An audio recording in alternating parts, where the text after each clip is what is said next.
Let's talk about Glorfindel, of the House of the Golden Flower, and Ecthelion, of the Fountain. You know, Gondolin isn't epic because of its towers, or its trees, or its secrecy. It's epic because of the legends who live there.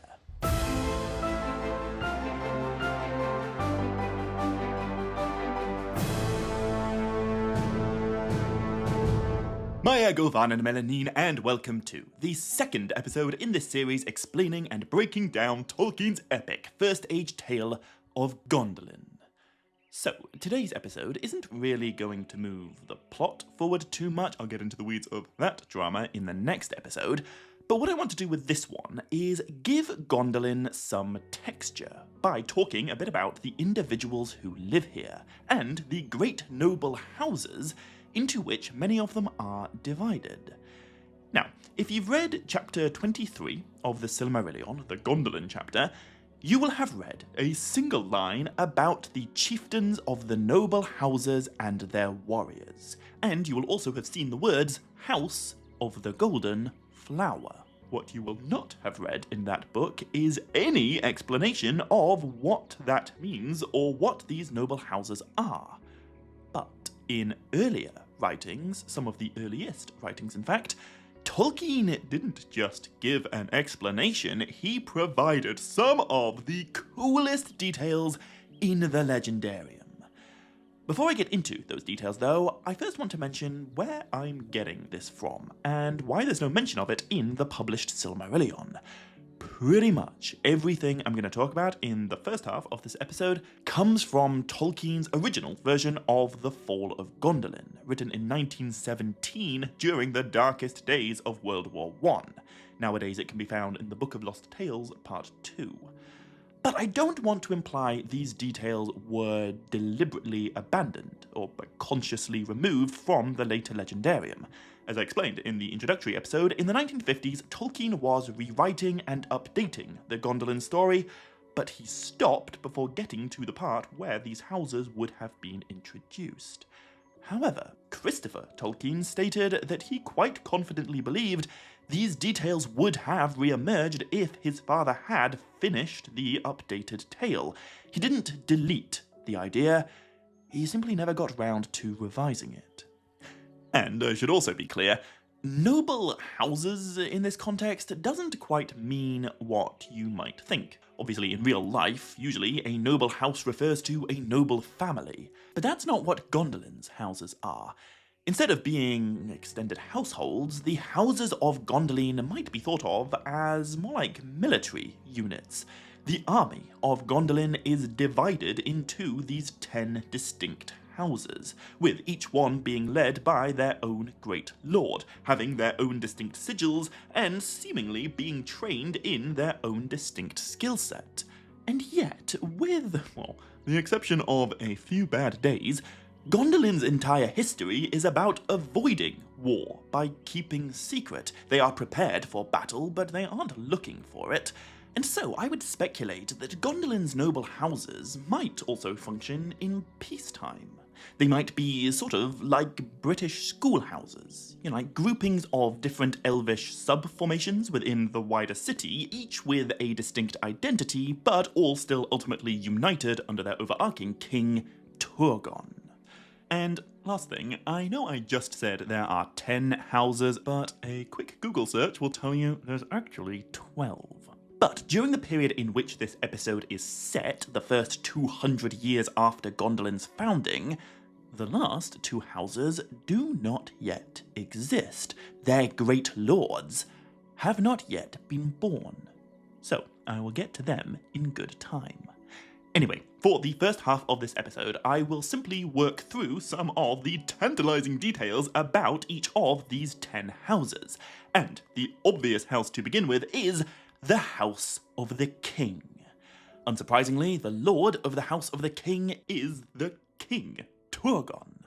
And I think it's fair to say, this house is less of a regular battlefield company like the others and more of an elite royal guard.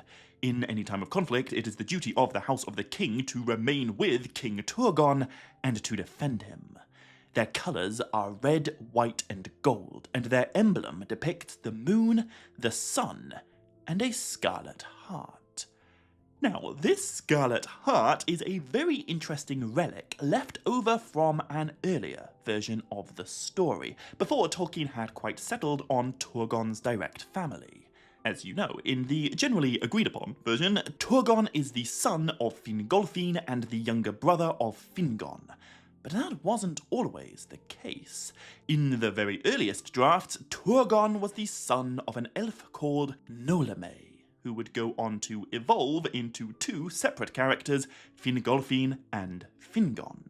In those earliest drafts, Nolame, father of Turgon, was cut down in the Battle of Unnumbered Tears, just like Fingon was in later writings. And just like both Fingon and Fingolfin, his body was desecrated after he died. In original drafts, savage orcs cut out his heart. They defiled him on the battlefield where he fell, but then his son, Turgon, rescued his father's body and reclaimed the ripped-out heart. None of that is quote-unquote canon. It has certainly been superseded by later writings, but it does add some extra flavour to the fact that Turgon's sigil features this scarlet heart. It's a reminder that the story evolved very gradually, and its foundations run a lot deeper than just what we read in the Silmarillion. Anyway, the second great house is one of the greatest, the House of the Golden Flower, led by the one and only Glorfindel, one of the most beloved lords in all of Gondolin. In the language of Gondolin, his folk are known as Los Loriol, and upon their shields they bear the symbol of a rayed sun with a golden flower in its centre. In battle, their lord Glorfindel wears a mantle embroidered with celandines, which is a type of golden flower, and his weapons are damascened with gold. And although most of this episode comes from what's found in very early writings, there is one very late writing that is also worth bringing up here. In 1972, a year before he died, Tolkien wrote an essay about Glorfindel in which he straight up confirmed that Gondolin's Lord of the House of the Golden Flower is indeed the same Glorfindel of Rivendell who rescues Frodo from the Nazgul 6,500 years later in The Lord of the Rings. I don't want to unduly spoil what's going to happen to Glorfindel for those of you who don't already know, but I will say, just like Gandalf, he is sent back. And our next noble house is another one of the absolute most epic, the House of the Fountain, which can, in some ways, maybe be thought of as like the other side of the House of the Golden Flower. Whereas Glorfindel's folk are associated with gold and with the sun, the folk of the Fountain are associated with silver and with water. Their lord is Ecthelion of the Fountain. His people live in the south of Gondolin, near the southern fountain, and we are told they take particular delight in diamonds. But perhaps the most badass thing about the House of the Fountain is the very specific way in which they march into battle. Ecthelion and his warriors wield long swords that glow bright blue in the presence of orcs. They also carry shields studded with diamonds. But before charging into the fray, first they put down those things and they whip out their flutes so they can make some sweet music.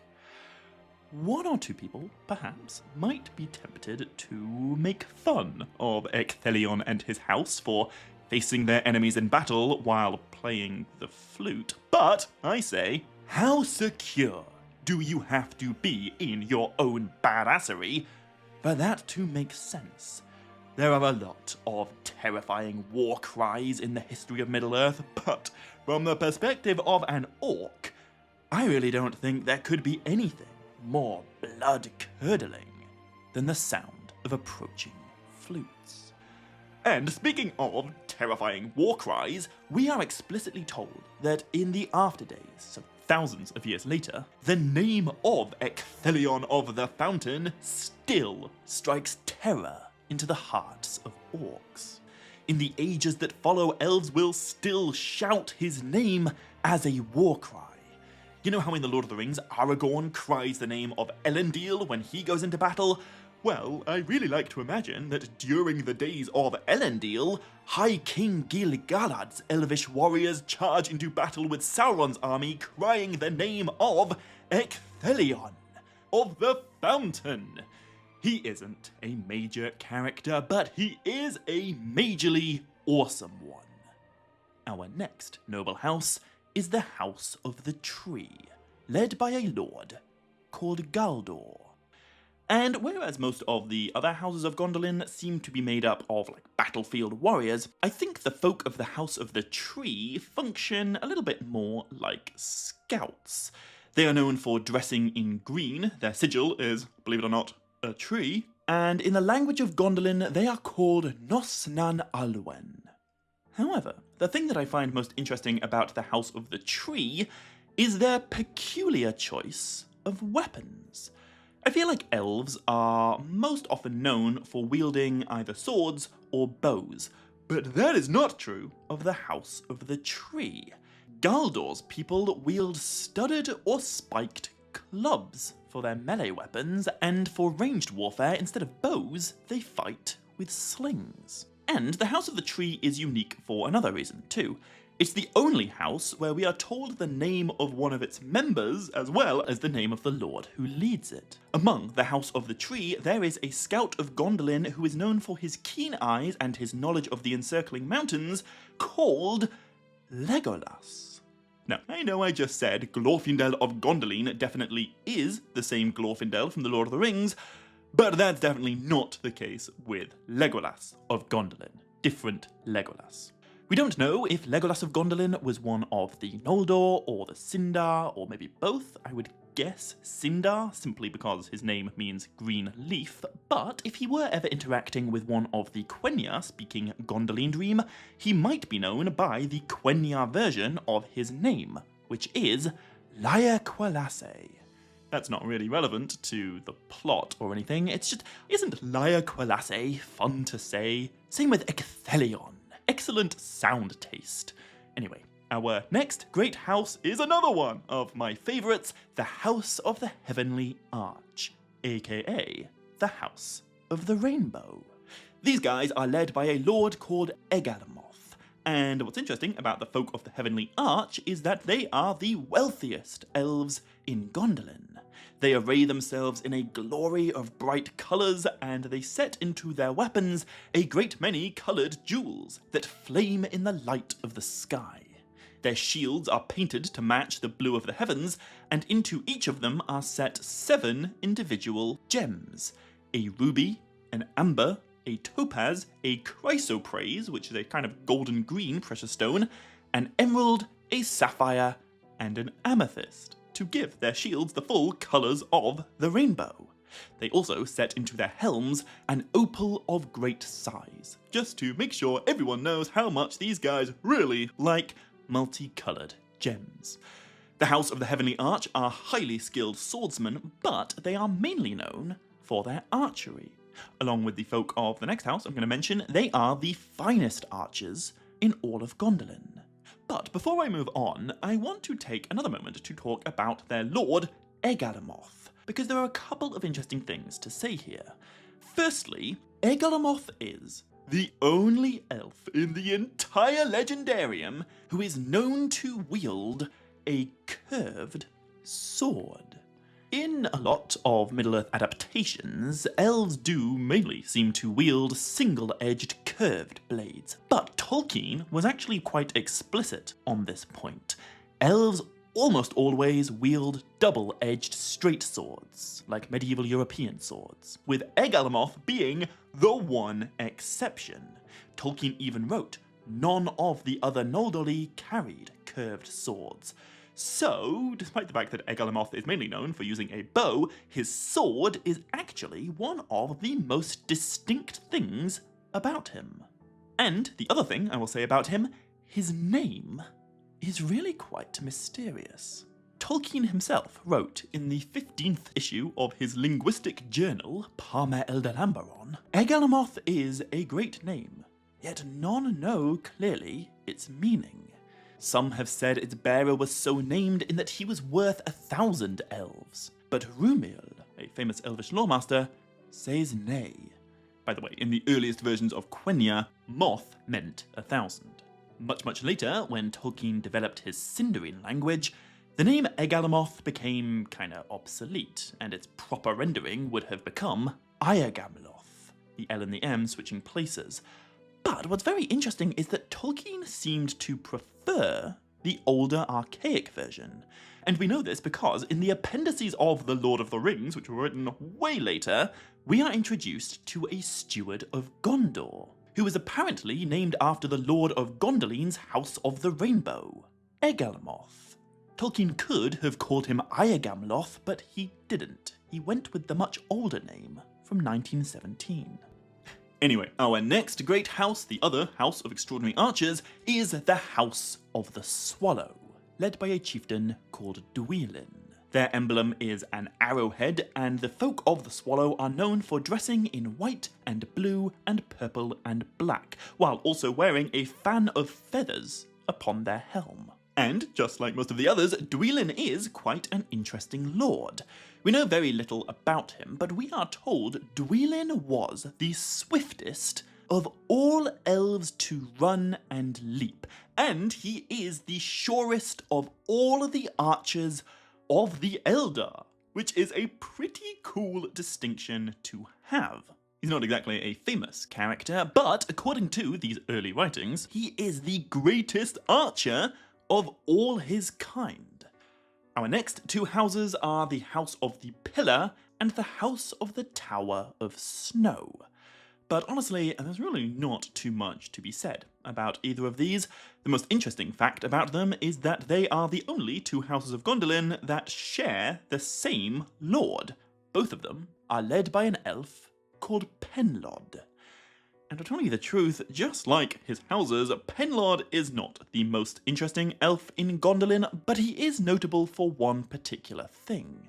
He is described as the tallest of all the Noldor, which would make him, I guess, one of the tallest elves ever to exist after King Eleuthingol. Although, I will reiterate, Tolkien wrote that about Pengolodh quite some time before the Noldor as we know them settled in his mind. Back in these earliest writings, they were called gnomes. So do feel free to take that with a pinch of salt. Anyway, the penultimate house to talk about right now is the House of the Harp. They are described as a battalion of brave warriors who adorn their garments with gold and silver tassels. They emblazon their black shields with images of a silver harp, except for their lord, who bears a shield with a golden harp on it.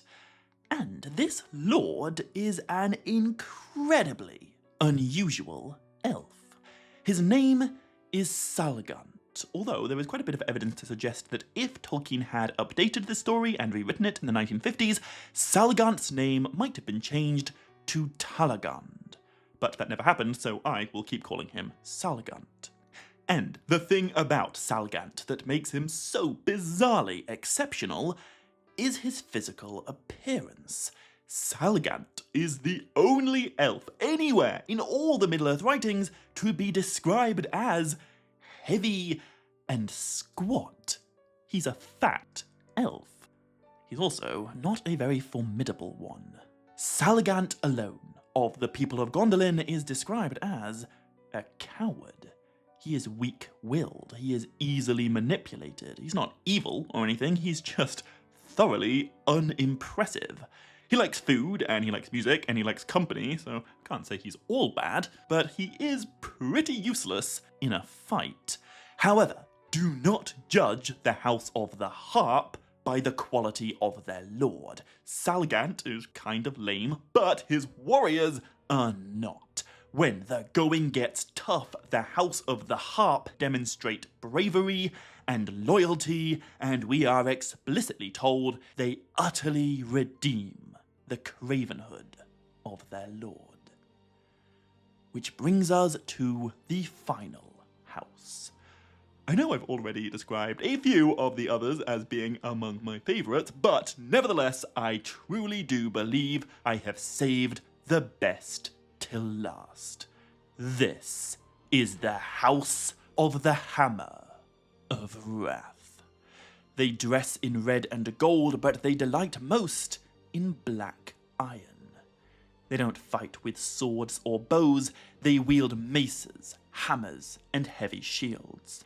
And in addition to being great warriors, they are also among Gondolin's greatest smiths and craftsmen. Unsurprisingly, I guess, of all the different Valar, these elves feel the greatest connection to Aule, the Maker. There are no dwarves. In the story of Gondolin, their history simply does not entwine with the hidden cities. But the House of the Hammer of Wrath can, in some ways, I guess, be thought of as an elvish analogue for the race of dwarves. If you've ever wondered what you would get if the most dwarf-like elves ever truly embraced a dwarvish way of life, the answer is the House of the Hammer of Wrath, whose emblem is a stricken anvil with a hammer striking sparks. If you are an orc and you hear the sound of flutes, that probably means Ecthelion of the Fountain is approaching and you're definitely gonna die. But if you hear the war cry of the House of the Hammer of Wrath, you're not just gonna die, you're gonna be obliterated. The Lord of this house is one of the most memorable elves in Gondolin, an absolute legend called Rog, the only elf in the entire Legendarium with a single syllable name. And Rog may seem like quite a curious name for an elvish lord of Gondolin, but it is actually an element found in another elvish word that I know for a fact you are all already familiar with. Balrog, which means demon of might. If Rog were interacting with a Quenya speaker, maybe he would be known as Roka or Rauke, but in all the annals of Beleriand he is remembered simply as Rog, an elf whose name means demon. So, there you go. Those are the first 10 houses of Gondolin, the kindreds that King Turgon trusts to guard, enrich, and ennoble his hidden city. But there are plenty of other elves in Gondolin who aren't associated with any of these houses and live in the city, I guess, effectively as civilians. Most of them, obviously, are never named, but there are a few who I really do want to mention before finishing. So, firstly, let's talk about a guy called Ecthelion.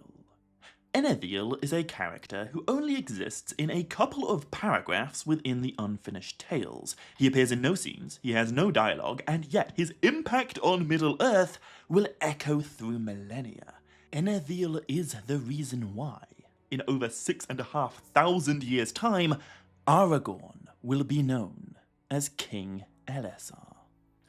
Back in Gondolin, Ecthelion was the greatest of all the Noldor's craftsmen, except for Feanor, but Feanor's dead by now, so at this point in the story, Ecthelion is the best of the best. Also, you know how many kinslayings he was responsible for? 0. We know very little about Ecthelion's life in Gondolin, but I would speculate he must have been quite the celebrity among the House of the Hammer of Wrath. And despite his very limited page time, we are given quite a few reasons to really like Ecthelion. We are told he loved all green things that grow, and his greatest joy was to see sunlight through the leaves of trees. Presumably, he created quite a few wondrous things in Gondolin, but the jewel for which he is most famous is the Elessar. It came into his heart that he should craft a jewel as green as spring leaves, within which he would capture the clear light of the sun, not a million miles away from a Silmaril. The green gem was then set inside a silver brooch in the shape of an eagle, and it was named the Elessar, the Elfstone. More than just a pretty rock. It is said, whenever a person looked through Ectheliel's stone, they saw things that were withered or wounded, healed and restored, as if in the grace of their youth. Also, anyone who holds the Elessar is able to channel through their hands the power of healing and bestow some sort of restoration upon those whom they touch. But the thing I find most interesting here isn't what the Elessar does to other things, it's what Ecthelion does with the Elessar. Unlike, for example, Feanor, Ecthelion did not hoard his jewel or name it unto himself. Instead, he gave it away freely. No oath, doom, or kinslaying required. In some ways, for that reason, the Elessar might be thought of as kind of like an anti-Silmaril.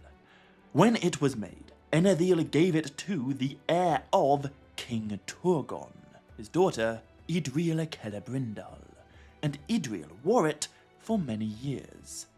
Now, I don't want to spoil Idriel's story for those who don't already know it, so I'm going to get real vague for a second, but many thousands of years after Gondolin, her Elessar will end up in the possession of Gandalf. Millennia later, in the Third Age, Gandalf will give this jewel to Galadriel as a token of their friendship. And remember, Galadriel is the cousin of Idriel's father.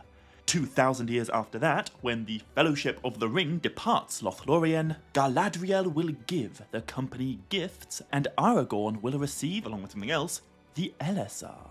He will then wear that Elfstone when he enters Minas Tirith for the first time, and thus will the people of Gondor come to know him as Elessar, their rightful king. However, for the sake of giving a full picture, I must point out, after those couple of paragraphs in the Unfinished Tales about Ecthelion and the Elessar, we are given a different and completely contradictory account where the Elessar was created instead by Ectheliel's friend, neighbour and rival, Celebrimbor. But I personally much prefer the first version that I just explained. And I will remind everyone, this information is coming from a chapter that begins with the words, "There is no part of the history of Middle-earth more full of problems than this. Things involving Galadriel."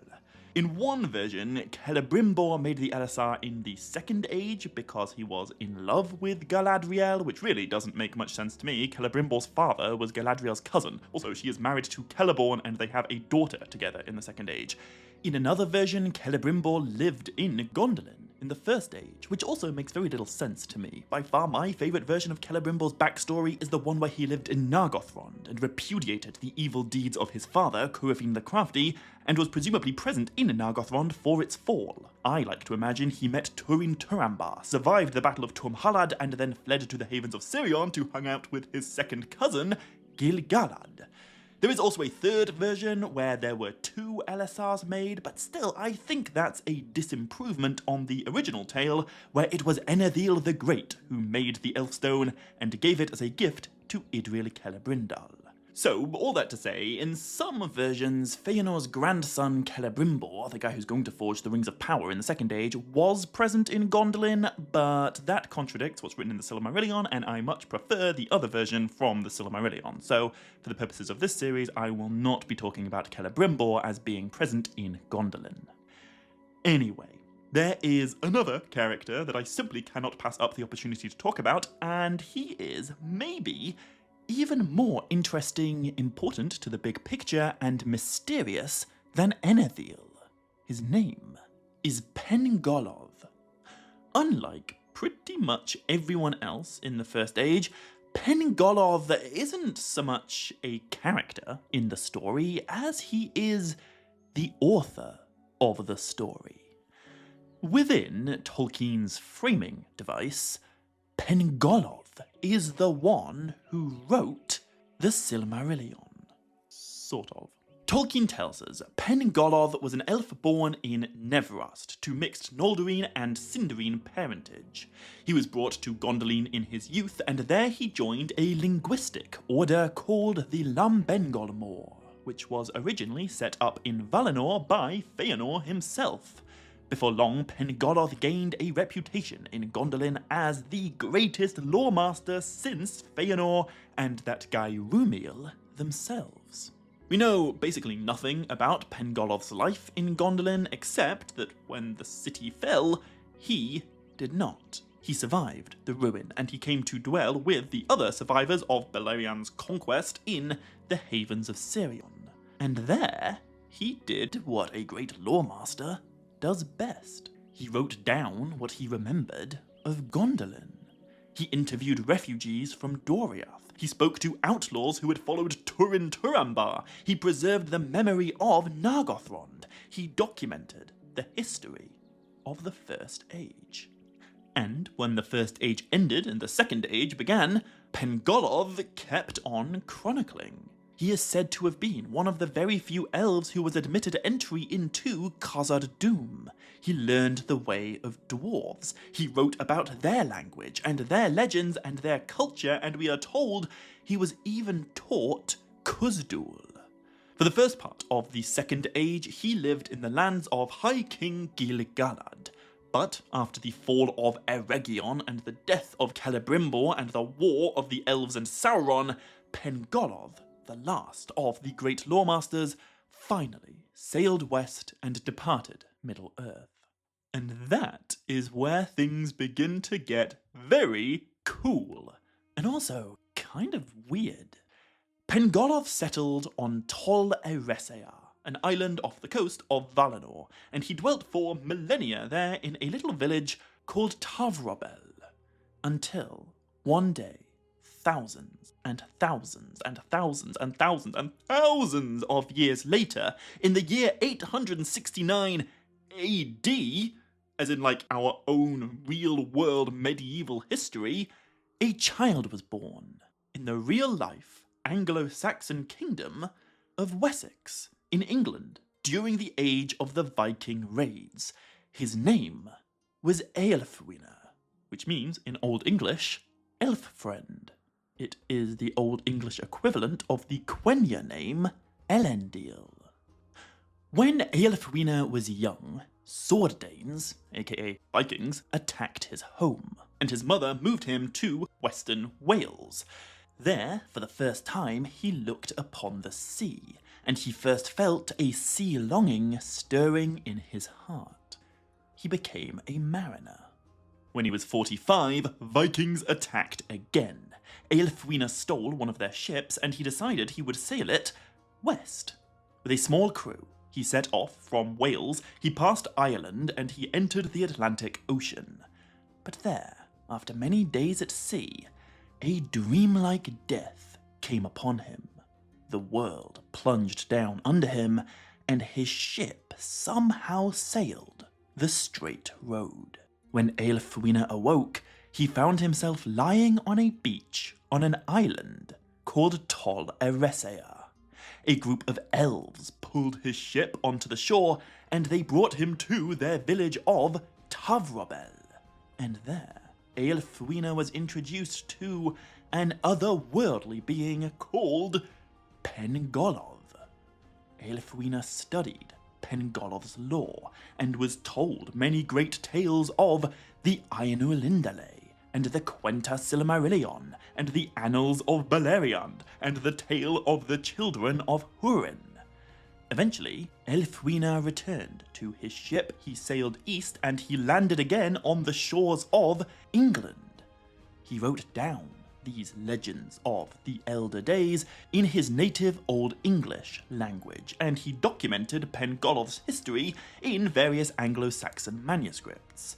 A little over 1,000 years after that, these Anglo-Saxon manuscripts were found, and Oxford University's professor of Anglo-Saxon took the liberty of translating them into modern English. His name was J.R.R. Tolkien. Obviously, none of that is actually true, but it is the framing device that Tolkien wrote for how his stories came to exist. Apparently, he didn't create Middle-earth, he simply discovered it. He translated its stories from an Anglo-Saxon translation of the original writings of Pengolodh. Isn't that wild? Tolkien's story about the story of how his stories came to be is one of the most elaborate stories he ever wrote. It's not mentioned anywhere in the Silmarillion, and it evolved a lot over the course of his life. What I just told you there was a later version, but it is something that existed in the back of Tolkien's mind throughout the entire process of building his Middle-earth legendarium. Also, if you think that I just went off on a needlessly deep tangent there, I really didn't. I barely scratched the surface. There is so much more to that story of Elfwine and Pengolodh than what I just told you. But before moving on, I do want to state, I think sometimes some fans can make too big of a deal out of this framing device. It's super cool and it's just insane, but I don't think it's like the key to understanding the Legendarium.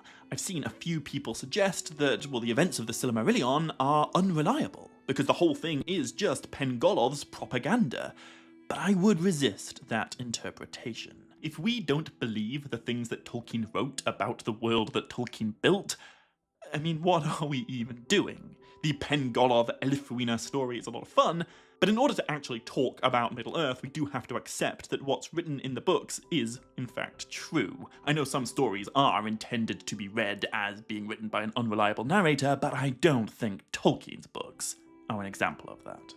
Anyway, the last person I want to talk about in this episode is another elf of Gondolin called Elemakiel. Now, Elemakiel isn't really all that relevant to things right now. I will come back to him when he becomes much more important to the plot, but I bring him up because he allows me to segue into the thing I'm going to end this episode with, the 6 Great Gates of Gondolin. Remember in the last episode I talked about the Hidden Way, the Orthalc Echor, the secret path that Ulmo revealed to Turgon that brought him into the mountains and eventually down into the Vale of Tumladen? Well, at the same time Turgon commissioned the construction of a city, he also ordered the building of 6 great gates to guard the Hidden Way, to ensure that even if it was ever discovered, no enemy could ever pass through it. And what's cool, I think, about these 6 gates is that just like the 10 houses, each one of them has its own distinct identity. Each one is guarded by its own division of Gondolin Dream units, and each one stands taller and more impassable than the last. The outermost gate is the Gate of Wood, that is guarded by a group called the Dark Guard. They represent Gondolin's very first line of defense, and the captain of the Dark Guard is our guy, Elemakiel. This wooden gate is pretty plain and simply functional. It is effectively a timber portcullis under an arch between pillars of rock. I guess it exists to prevent anyone from wandering into the Hidden Way accidentally. The second gate is the Gate of Stone. It stood half a league from the first gate, and it's effectively one vast polished slab of rock placed upon a pivot, and protected by armoured guards in robes of grey.